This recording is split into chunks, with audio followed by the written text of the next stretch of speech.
ഇത് വെച്ച് നമുക്കൊരു അടിപൊളി മട്ടൻ ബിരിയാണി വെച്ചാലോ? വാ.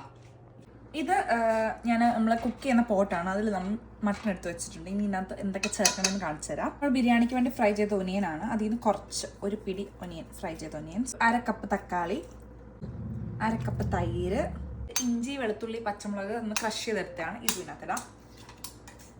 ഒരു പിടി മല്ലിയില, ഒരു പിടി മിന്റ് ലീവ്സ്, ടേബിൾ സ്പൂൺ കുരുമുളക് പൊടി, 1 ടേബിൾ സ്പൂൺ ഗരം മസാല, അപ്പം കുറച്ച് ലൈം ജ്യൂസ്. ലാസ്റ്റിലിടുന്ന സാധനമാണ് നെയ്യ്. ഇതൊരിക്കലും ഇടാൻ മറക്കല്ല, ഇതിനാണ് ടേസ്റ്റ് കേട്ടോ. ഇതെല്ലാം നമുക്ക് നന്നായിട്ട് മിക്സ് ചെയ്തെടുക്കാം.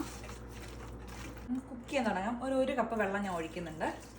ഇത് നമ്മൾ അടച്ചു വെച്ചിട്ടുണ്ട്. മട്ടൺ അല്ലേ, അപ്പം കുക്ക് ചെയ്യാൻ കുറച്ച് സമയം എടുക്കും. ഒരു 45 മിനിറ്റ്സ് നമുക്ക് കുക്ക് ചെയ്തെടുക്കാം. ഒരു 45 മിനിറ്റ്സ് ഇപ്പം കഴിഞ്ഞു. നമുക്കിതിൽ കുറച്ച് തേങ്ങാപ്പാൽ ഒഴിച്ചു കൊടുക്കാം. ഇതിവിടെ നിന്ന് കുക്ക് ആവട്ടെ. ഈ സമയമാണ് നമുക്കിവിടെ അരി ആക്കാം. നമുക്ക് അരി ഇട്ട് കൊടുക്കാം. എല്ലാം കഴിഞ്ഞ് നമുക്കിനി ബിരിയാണി ഒന്ന് ദം ഇട്ടെടുക്കാം. കുറച്ച് നെയ്യ്, ഫ്രൈ ചെയ്ത് വെച്ചിരിക്കുന്ന സവോള, ലോ ഫ്ലെയിമിൽ നമുക്കൊരു 10 മിനിറ്റ് ദം ചെയ്തെടുക്കാം.